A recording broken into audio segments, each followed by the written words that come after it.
Did you receive a message saying the event's being recorded? Is that wonderful? Okay.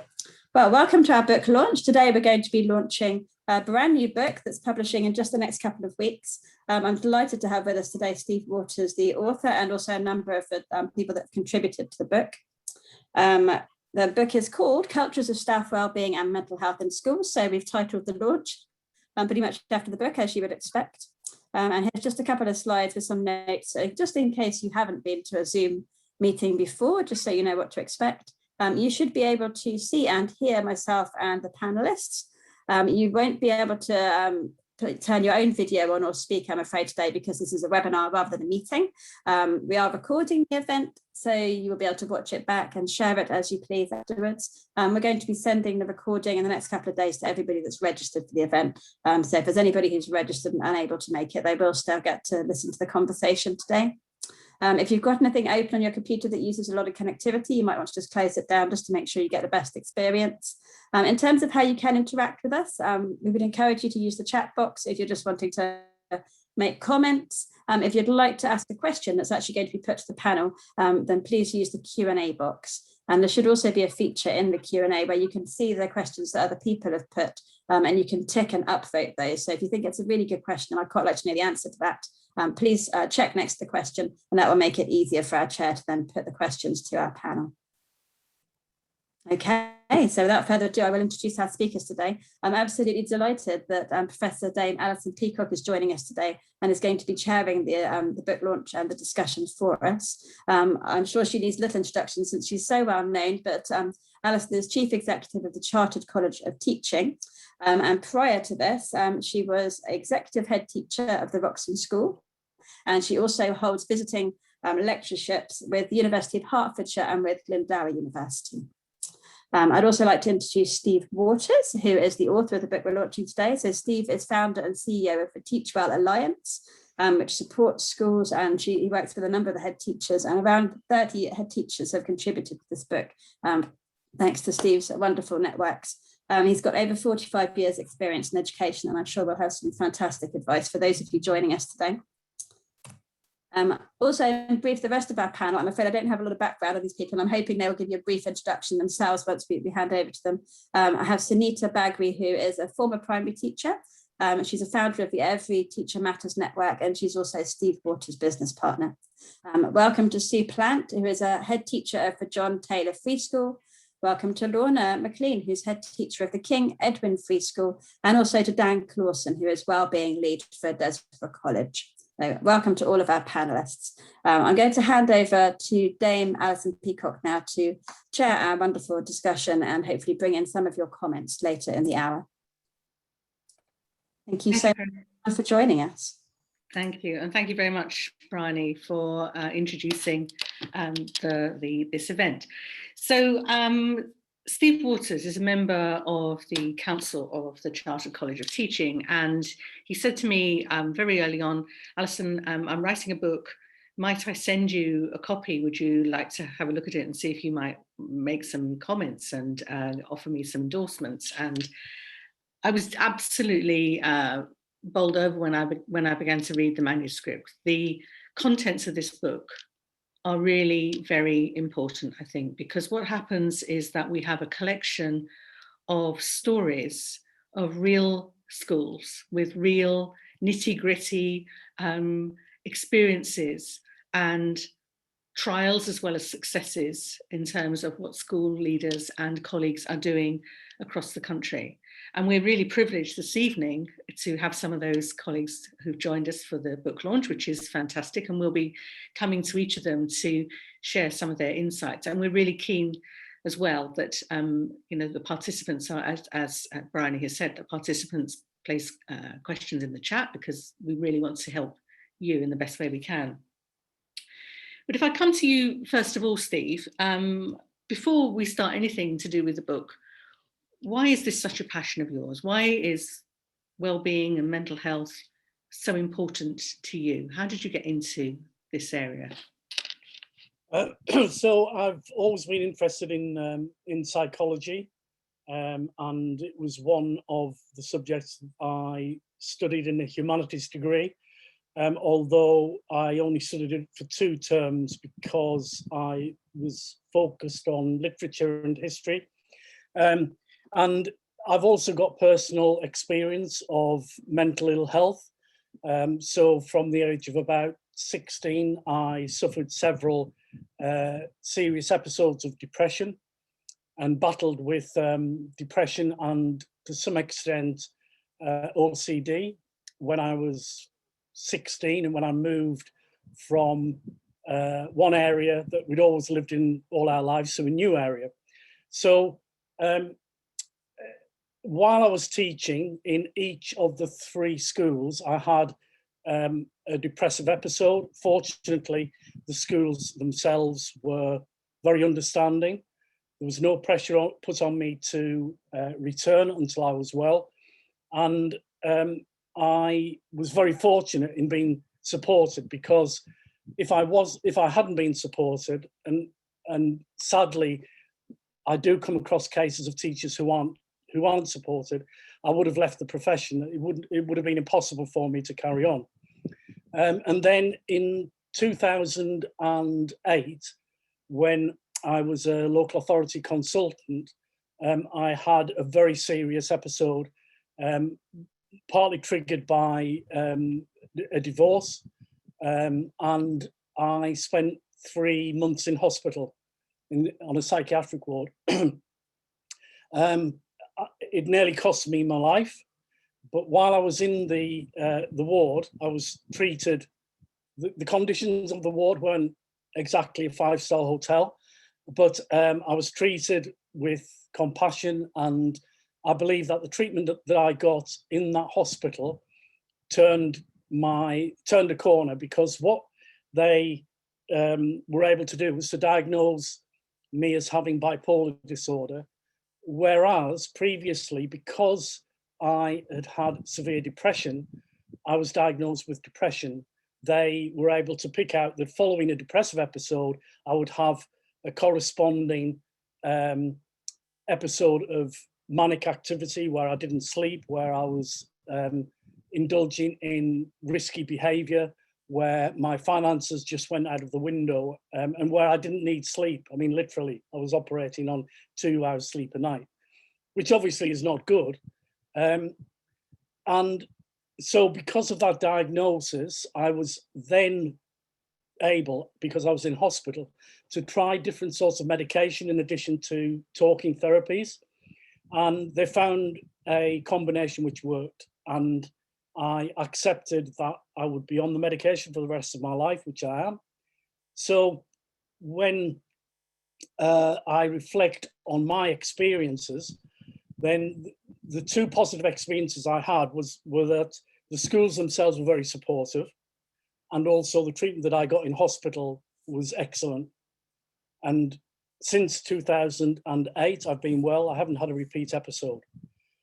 So one of the things that concerns me, and was a trigger for the book really, is that when someone is going through a mental ill health episode, then the danger in a work environment is that other people start to judge them as not being able to do the job, and that they can't cope with the pressure and the stress. So that saddens me, because I know some teachers have left because of that, left a profession that they loved. And one of the things that I've been able to do, fortunately, because of the way that I was treated, is kind of escape from that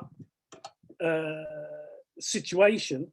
But also, I know that the kind of the mania side of my personality is now controlled, but it operates to such an extent that I'm a very fast worker and I'm high functioning. So Sunita's nodding, yeah, because in meetings, sometimes I come out with, quite a lot of ideas in a very short space of time, and I'm sure it's difficult to keep up with. So I am very empathetic and sympathetic to teachers who have mental ill health. And I want to try and reverse the stigma of it, and to try and keep as many teachers in the profession who go through an episode like I went through. Now, some of those teachers won't have a mental health condition per se, that is a life event. They will have had a triggered mental health condition because of the conditions under which they're working. And that's partly because of the high stakes accountability culture that the government have imposed on schools. And also, to some extent, it is because schools, leaders, teachers, support workers largely are not mental health workers. They're not trained in mental health, and we're not trained as leaders to lead on mental health and well-being. And something that recently happened, which I hope the book will kind of fill a bit of a gap, is that the MPQ qualifications were rewritten and expanded. And in none of those qualifications is there anything on leadership on mental health and well-being. And I think, unfortunately, that's a huge missed opportunity. So what I like to try and think I'm doing is to be a support for head teachers and leaders in schools who want to do something for their staff about mental health and well-being, but really they don't know what. And because they've never been trained to change a culture of a school so that mental health and well-being are at its core, then they struggle. And quite often they implement well-meaning strategies, but the strategies are not connected to a specific value-based foundation. And so a scattergun approach can occur where it's not really changing the organization, it's operating on the periphery of it. And my belief is that you can't have pupil mental health and well-being or pupil anything unless the staff have had the experience of it first, and you put the staff first so that they can put the children first. So I guess another way of looking at the question was, apart from my own personal experience, I wanted to find, because I knew they existed, I wanted to find schools such as the schools that are one of the 32 schools in the book. I wanted to find schools who were authentic, they were doing something about well-being and mental health, they were succeeding in some ways, but also had a story to tell about the challenges of doing it, not setting themselves up as the experts that everybody would go to, which I think is a bit of a danger of the hubs that we're setting up right now, but just telling the story so that a head teacher or a teacher could go to the case studies in the book and say, well, that wouldn't work in our school, but you know what, I think that would work in our school. So in a way, I was also regenerating an interest in case study research, which when I was training quite a long time ago, was forefront, really, that there was lots of books about case studies and schools use case studies, and then it went off the radar. So I'm hoping that will regenerate as well.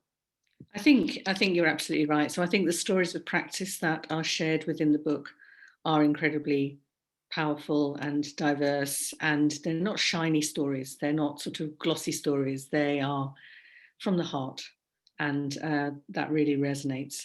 I'm glad you were treated with compassion at various times, Steve. I feel as though, again, compassionate leadership is something that we need more than ever in our schools, and it's really important to hear examples of how people benefit from that, but also, knowing that being compassionate is not about being soft.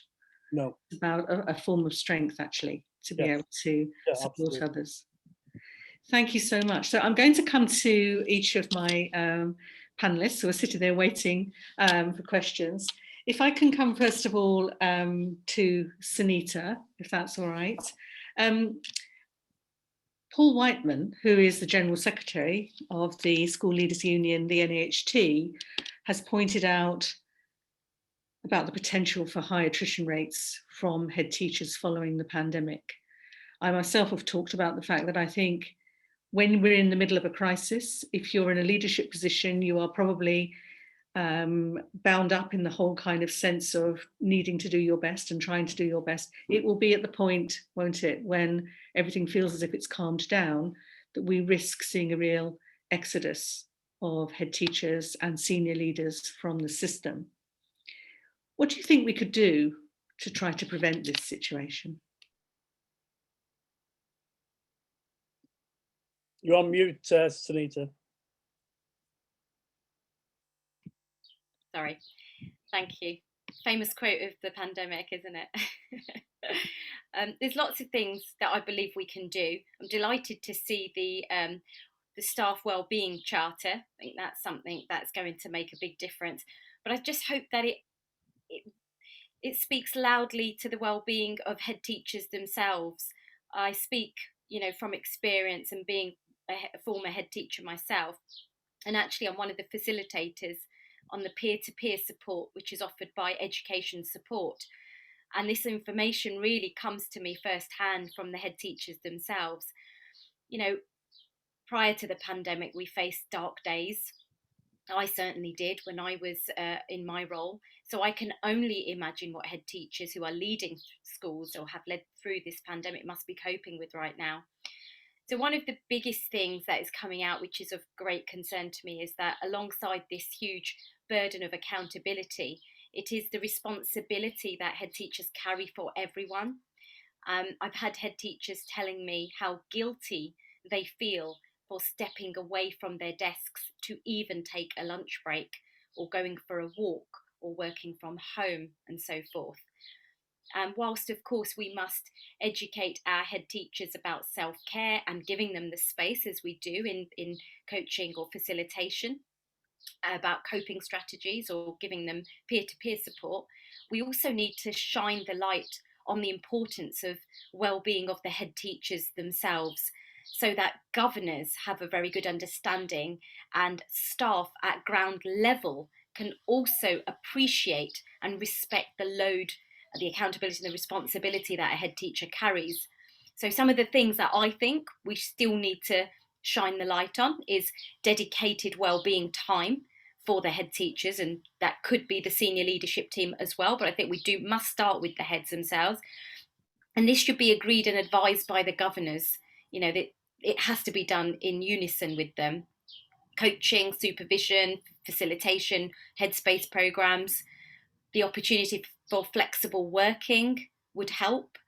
And actually understanding some of those factors that might be preventing or affecting our underrepresented groups of leaders. I think that's a really important thing, and I don't think there's still enough that's really happening for that. I've mentioned time to work from home. Certainly the head teachers that I'm working with through the peer-to-peer are coming back with the guilt that they carry, which when I speak to them and we kind of shine the light on that, they do say how productive they feel, how beneficial it is to their well-being, yet it can be shadowed by the guilt that they carry for, taking that time away from school. So alongside that, I would say training. We've just heard Steve speak so sincerely from the heart and share his personal story. And I think that's so important for him and others in education to speak candidly and openly about our own mental health and feelings towards that. But then what training in schools of mental health first aid does is it promotes us being able to talk about our feelings, which I don't think happens enough. And then the wellbeing team in the school. So it's not always down to the head or the wellbeing leader, although they may promote and advocate, actually for it to be a team around the wellbeing strategy approach, because it's not a one-person job. So these are some of the things that I would say could be positive steps towards supporting our head teachers. Thank you. And it's such a complex role, leading a school.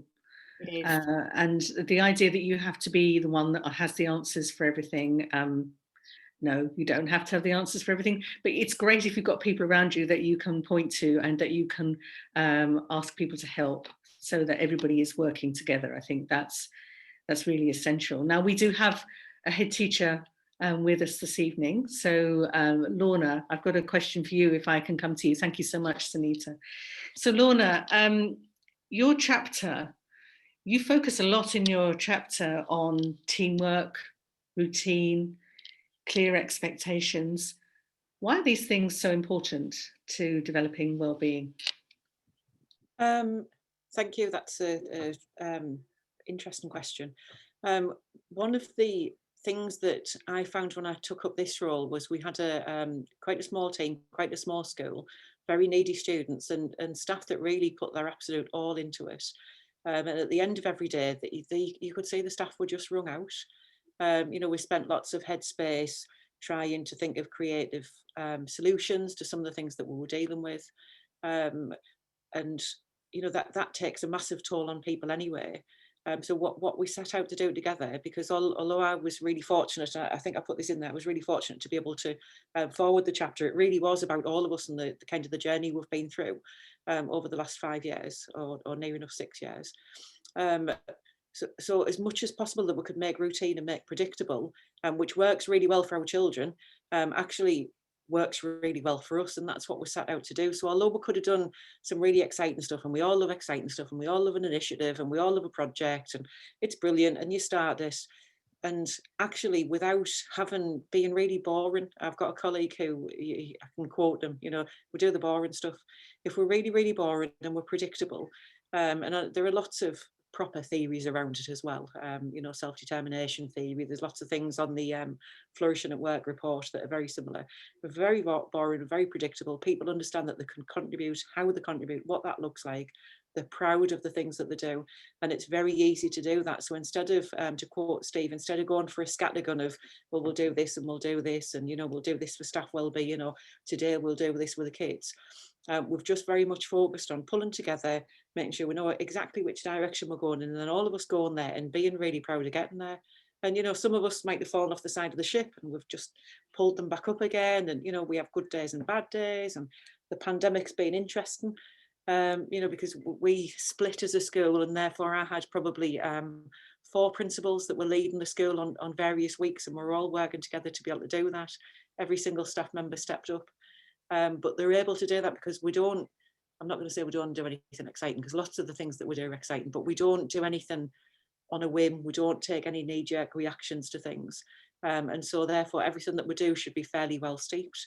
And back to it works well for our kids. Our students flourish the best when they know that we expect them to do really well, they know how to do really well, and they know what to expect when they come in every morning. So we've really just focused on that. And we do some nice stuff as well, which we would put in our chapter. But really that'll change, I think. But what won't change is our culture of being kind to each other, looking after each other, being a team, and just understanding where it is that we're going and what we need to do. Lorna, I wonder whether it'd be helpful for you just to explain your school context. And you mentioned they're splitting as a school. So those kind of pupils that you have. Yes, yeah. I was so enthusiastic, I just dove into it. So I'm the head of an SEMH school, which is for children with social, emotional, mental health. I've been in post for the last near enough 6 years now. We started off very small, so we had 17 students and 5 staff sort of about 6 years ago. We now have 80 students and about 40 staff.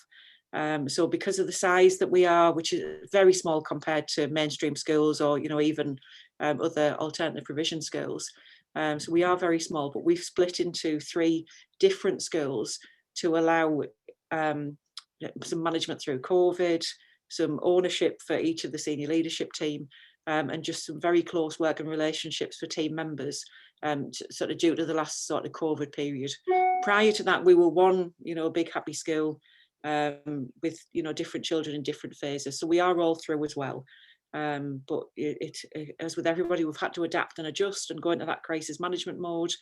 And I think we've made the crisis as small as possible for each senior leader, who can then, kind of galvanise their team and their resources, and set on looking after their students.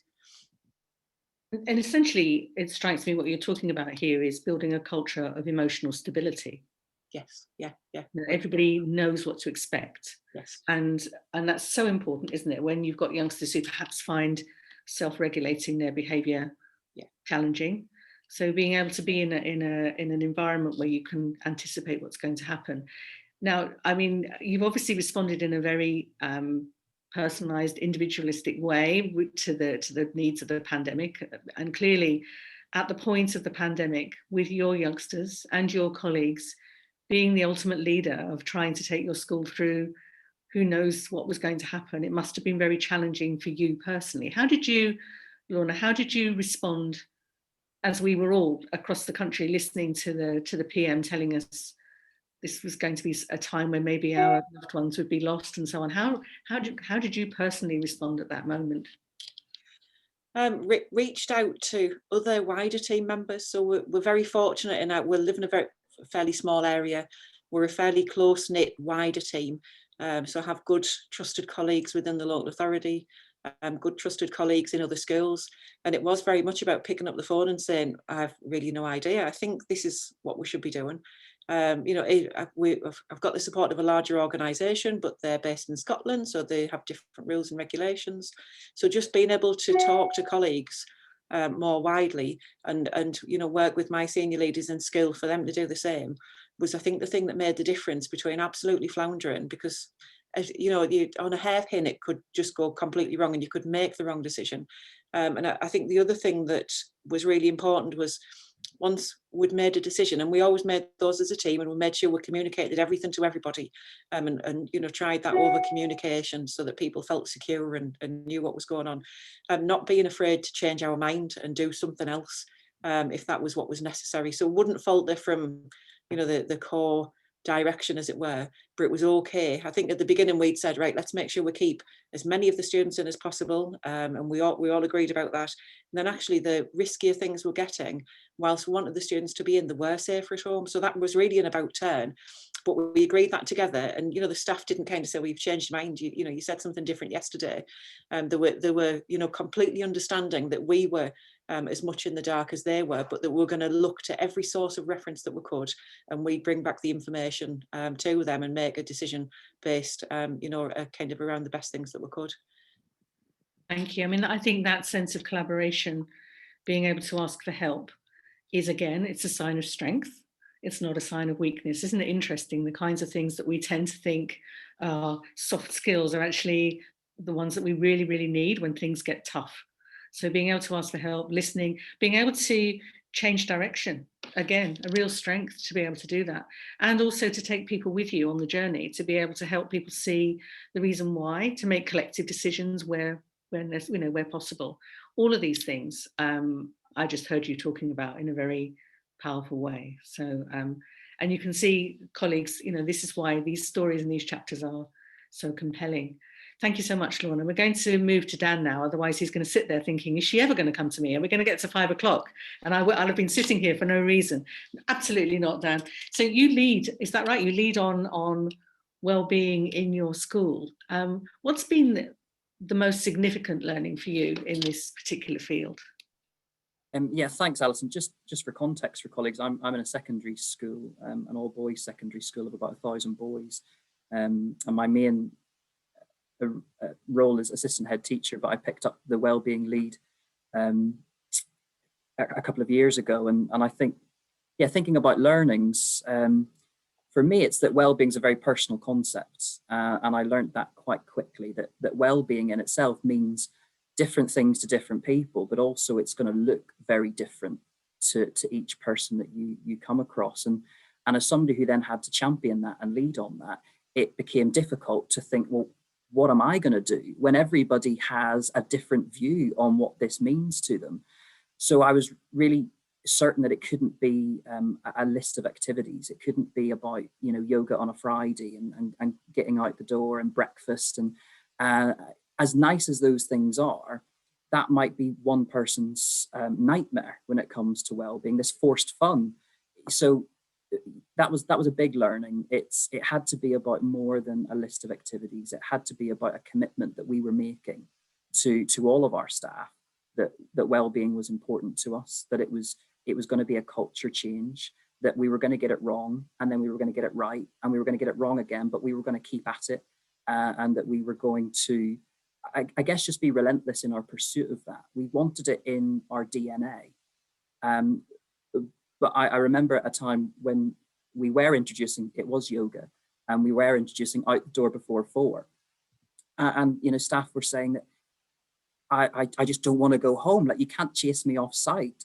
And then it struck me, you know, that's not what we want. What we want to do is give you the opportunity to prioritize your self-care, however that looks for you. And so you're constantly battling, you know, a lot of ingrained learnt behavior and a lot of expectation that people have placed on themselves, that the system has placed on all of us. And you're trying to untangle that all the time and get people to think differently about them, because, you know, teaching, as we all know, is just a naturally very emotional, invested job that we all want to do to the best of our ability. And so it's only normal that people will struggle when I say, let's prioritize self-care today. Let's do something for us. Let's switch off. Let's not send emails after 6 o'clock or 7 o'clock. But we're all just on this treadmill. So I think for me, it was about that well-being is very personal, and I come at it from one angle, but somebody will come at it from a very different angle. And I think second to that was that we're never done with well-being. You know, as much as I'd love to tick it off the list and say we've achieved that, we've done that, on to the next challenge, it's never done. It's something that we are all having to tackle. And it is that relentless reminder to everyone that well-being is not about the activities that I come up with. It's about how we treat each other. It's how we treat ourselves. It's how we respond to each other in times of stress. It's about institutionally what matters to us. And, you know, one of our mantras when we're around the leadership table is, you know, what's the impact of this on staff and what's the impact of this on students? And we look at all of our policies and decision-making through that lens. And if it's going to have too great an impact on our staff's well-being, then we're going to have to go back to the drawing board, because it will be counterproductive. And it's also very easy to slip back into old habits when it comes to well-being. It's very easy. As a secondary school, we're going through the TAG process, and we went through the CAG process last year. It's really easy to forget about well-being in the middle of all that and say, well, this has to be done by tomorrow. It's high stake, high threat, life or death situation. So it's really easy institutionally to fall back into old habits and go, well, sorry, you're going to have to just stay up and get that done. That's just going to have to happen by tomorrow because we need it. And so we have to just keep checking ourselves almost and go, no, we can't give in to the rat race. We can't give in to the treadmill. This is what we believe in as a school, and this is what we think is right for our staff, and try to cancel the noise or at least diminish the noise, because, you know, well-being is so important to us. Yes, I was going to mention tags and all of the pressure that's brought. I mean, essentially, it strikes me what you're talking about is trust, and it's trust of others.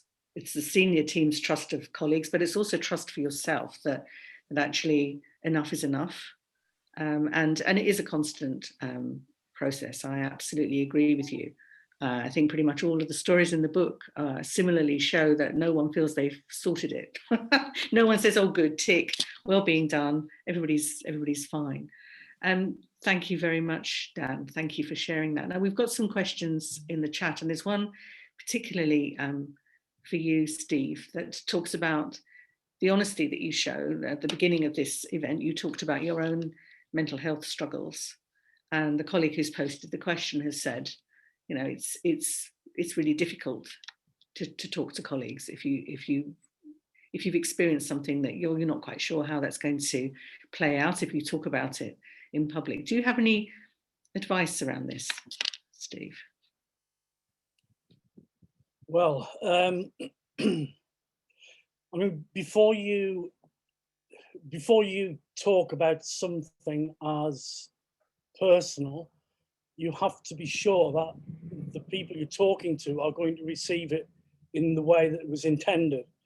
So if you are in a school that has a view that mental ill health is just a sign that you're not up to the job, you're not likely to want to talk about it to someone at school unless it's a colleague who agrees with you that this is not the attitude that the school should have.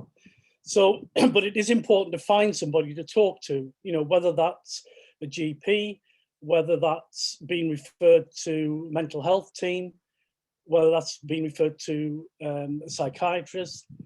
If you're not able to talk at work, it's vital that you find somebody else to talk to.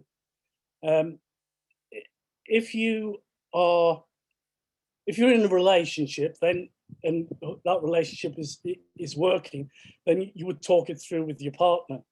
But we know an increasing number of people in society are living on their own now, and there are an increasing number of people, mainly women, who are looking after children on their own, who have their own stresses to cope with. So if you're isolated to that extent, it can be difficult. However, there are also charities that have grown up in the last 5 years. So education support, for example, is open every day, all day. You've got the Samaritans, you've got charities like Mind. So if you can't find someone to talk to face to face, it's very important that you talk to someone, because the worst thing is to keep it to yourself and try to cope with it, because ultimately that just leads, in most cases, to it becoming a larger problem. So as Dan has said, part of creating a culture of wellbeing and mental health in a school is to create the possibility that you can talk to a larger number of people. And not only that, but a larger number of people are likely to ask if they notice that something is wrong. And part of the training for first aid in mental health is, what signs are there that someone is struggling with their mental health? And it's not so much how I guess it's the same parallel with physical first aid, that if you find somebody, if you find somebody's been involved in a car crash, for example, and you find them on the road, you would do the minimum required until the emergency services got to them. And it's the same with mental health first aid. You're not going to be able to resolve their problem. And in any case, you shouldn't be, and this is something that leaders need to be wary of, I think. You shouldn't become a fixer.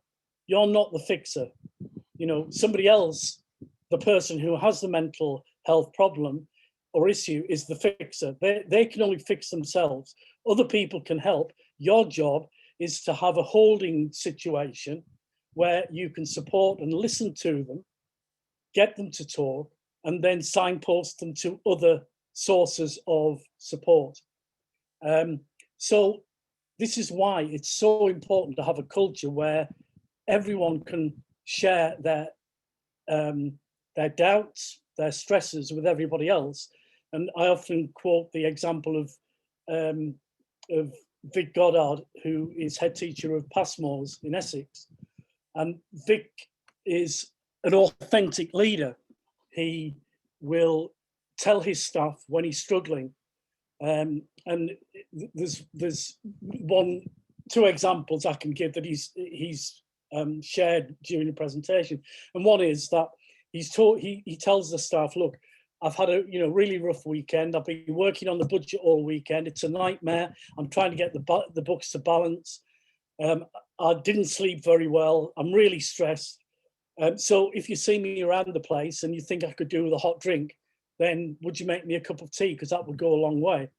And then another example was he returned after a Christmas holiday when he'd spent, he said, most of the time on the sofa, eating chocolates and watching films. And he put on 1/2 stone. And he said to his staff, look, he said, I've tried to relax in exactly the wrong way. What I should have been doing is doing physical exercise, watch what I ate, and get myself healthy. Instead, I've become unhealthy, and I need to lose 1/2 stone. So he said, so if you see me around the school with a biscuit or a chocolate bar in my hand, I want you to come and just take it out of my hand. You don't need to say anything. I'll know why you're doing it. So that kind of, and actually an NQT did.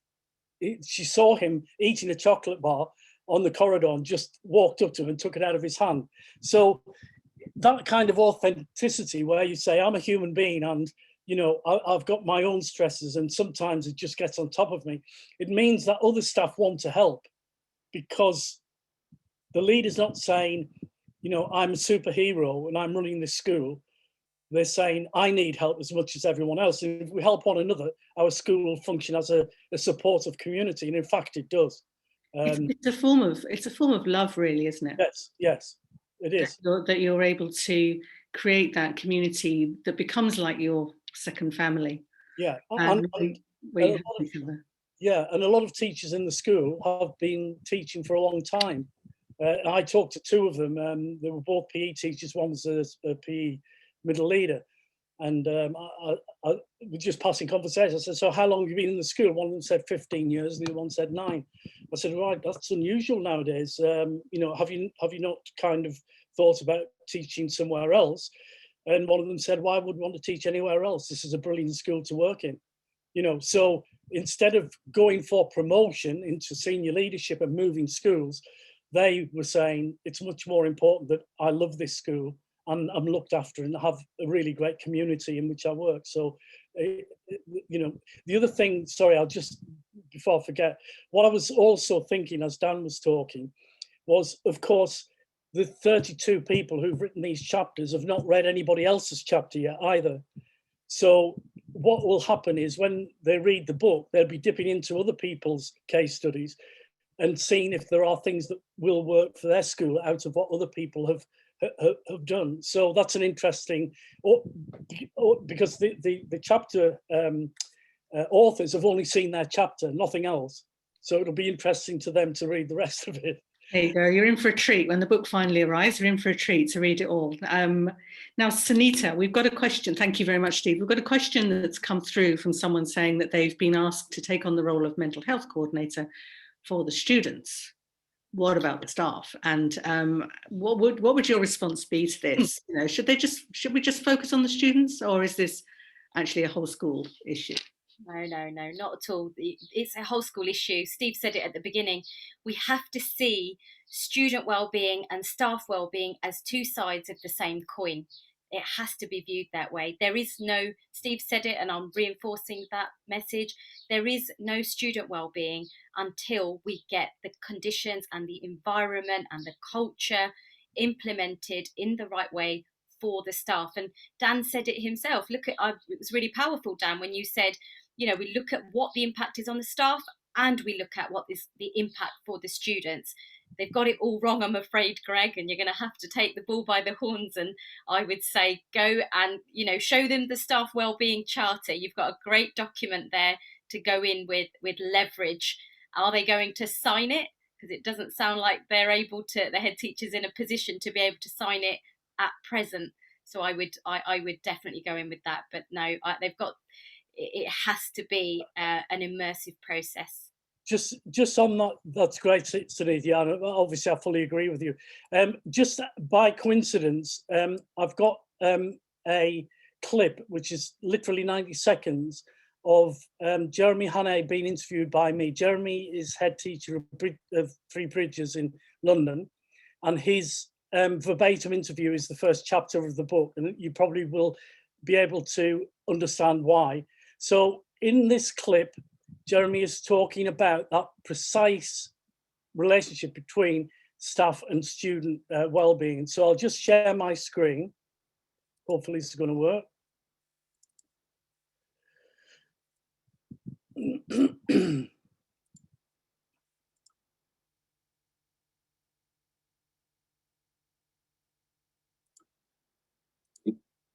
Maybe what's different about Three Bridges, or how it is that maybe things are slightly unique here. I would say that there is a really heavy focus on ensuring that the adults in the building are well taken care of. And that goes against the grain, I think, of some of my colleagues, perhaps, because lots of my colleagues are saying, we're going to put pupils first, put the children first. That's going to be at the center of all decision making. And I don't want anyone to think that that's what I'm suggesting is counter to that message. My belief and my experience is that in order, I guess it's simply put like this. there is no pupil well-being, there's no pupil achievement, there's no pupil collaboration, there's no pupil collective responsibility, there's no pupil anything until the adults have experienced that first. I think that's, to me, it's quite a simple equation. If we're not putting our adults in a soil that is nutrient rich, that will allow them to flourish into whomever they want to be as an educator, they have no chance of doing that effectively and sustainably in the classroom with children. Because sometimes, very often as a child, you have to watch somebody love something before you can learn to love yourself, like they're showing you the way. And that is an ingredient, that is a nutrient that gets overlooked in many schools. That we need to make sure as leaders that we take care of the people, we take care of our people. It's a crucial element.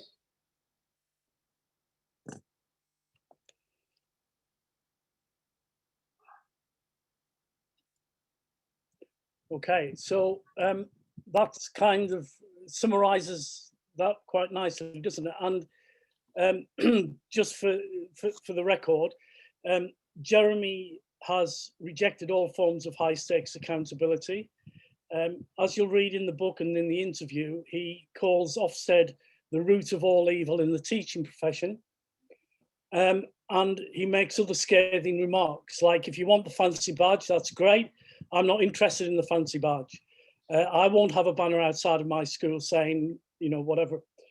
Now, at the time of the interview, a lot of head teachers said to Jeremy, well, Jeremy, it's great to have a happy, clappy school and all that. And, but what will happen when Ofsted come? Well, a month later, Ofsted came and the school got outstanding in all categories. So this speaks to another well-being quote of his, which is that we've been sold a lie in education. The lie is that the only way to raise standards and achieve results is by high stakes accountability. And he's living proof that you don't need to have that. He's in a school in Southall, which is highly deprived. 30% of the children move in and out of that school every year. 89% of them are second language speakers, English second language speakers. He doesn't hothouse the kids. He doesn't give them mock SATs. He just allows the teachers to teach how they'll answer the questions and says, look, on Wednesday, you'll have a paper. You'll just complete the same kind of questions you've always done. Just do your best. And remarkably, the kids outperform a lot of schools which are not in as high deprived an area. I was going to say it's surprising, but I'll say it's not surprising that neither the DFE nor the government have used Jeremy's school as a case study, because it doesn't fit the narrative. But everything he does for the well-being of his staff, who do things for the well-being of the children. So it's a real kind of example. And it takes courage to do that. It does, but we're really proud to have Jeremy as a fellow of the Chartered College of Teaching as well. So thank you for that clip, Steve. I think it's very pertinent. Now, look, we're running out of time. I want to ask both Dan and Lorna for their top tip. I'm going to come to you first, Dan. What would you've got one thing to say about why wellbeing matters. Can you give us a top tip? Thank you. Gosh, a practical top tip would be, I think, with getting everybody on board from the start. There's no point in going on this journey and changing a culture unless you've communicated the why completely at every level. And we have our own charter, wellbeing charter at Desborough. I'd like to think that the DFE stole the idea from us in many ways. And that starts at the top. That had to have trust sign off and trustees sign off, because without them looking after the head teacher's well-being, he's looking after our well-being, unless we were all bought into that process, then I might as well have not bothered. It was never going to work. So I think if you're going to go down this journey, and we took part in the Teach Well toolkit, and we were really fortunate to do that with Steve, then you've got to have everybody's buy-in. Brilliant. Well, that's a fantastic top tip. No pressure, Lorna, but what would you say? Can't follow that. I would say, from my perspective, I think it has already been said, but treat the staff the way that we want the staff to treat the students. And for that reason, they'll know, you know, how it feels, what the expectations are, and they will pass that down the line. And I think that was said really well in the interview, but that really works for us. Well, thank you so much. Thank you, Steve. Thank you, Sunita. Thank you, all our panelists. I really, as I said at the beginning, I'm delighted to have been involved in supporting the promotion of this work. I think it's a fantastic book because it tells so many stories and because they're authentic and they're real. And I'm very grateful to everybody this evening for taking the time to attend this event and to share. I know Bryony wants to round off the event with some words from the publishers. So thank you very much, everybody. Over to you, Bryony. Thank you, Alison. Thank you so much for chairing for us today. And thank you to our panel. And I believe Steve wanted just very briefly in a couple of minutes to flag up a conference on the same theme that's currently being organised. Is that right, Steve? Just before we round out the event. Yeah, I just want to say, by the way, just in case anybody's under any misapprehension, it's entirely coincidental that Bryony's got the same surname as me.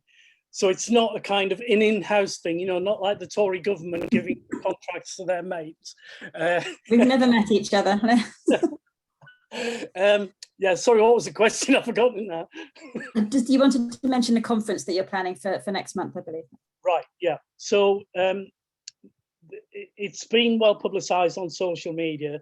The conference is Staff Wellbeing and Mental Health in Schools. It's on the 9th of July. It's all day, it's online. And people who sign up, so the 32 authors are going to be present, or as many of them as can make it, most of them can. They're going to lead workshops, and every attendee will get a free copy of the book. And in the afternoon, there are going to be workshops by women on women's health, mental health and physical health issues, because that's a key area that I know that many are concerned about. But also what will happen throughout the conference is that people will put their comments that they would like to put to the government into probably the chat or another document. And by the end of the conference, I'll have a list of bullet points. Those bullet points are going to be converted into a letter to the DFE and the government. And somebody very cheekily, but I think it's an excellent idea, said, well, you know how we always get communications from the DFE at midnight on Sunday to be implemented on Monday morning by 8:30? Well, why don't we issue this letter on the bank holiday Monday before the schools go back? Which I think is probably an interesting way of doing things. But that open letter, I'm hoping, will be, you know, it'll be on social media, it'll be sent to the DFE, sent to the government, and I'd ideally like to get some of the press interested as well. You know, so it's going to be on the theme of there is another way. The other way to run schools is what Jeremy was talking about. And if you place wellbeing and mental health at the heart of your school, then that will do the job rather than high stakes accountability, which only increases the pressure. Thank you. That sounds a fascinating event, and I'm sure many of the people that have joined us today and those that will watch this video back will be interested in joining too. So I'm conscious that we are now at 5 o'clock and people are probably wanting to go off and get home or make their tea, depending on where they are. Thank you once again, Steve, obviously for the book, which I'm sure will do extremely well. It's publishing, I think, around about the 24th, 25th of this month. I've just posted a link in the chat if anybody's interested in pre-ordering this. We will also follow up this event with an email that's got that link and a link to the recording in case anybody wants to share it or watch it back. So thank you once again to Dame Alison Peacock for being our chair. Thank you to Steve, to Lorna, Dan and Sunita for being our panel. And thank you once again to everybody who's taken the time to attend. I shall let you go and thank you again. Okay, thank you, everybody. Take care. Bye-bye.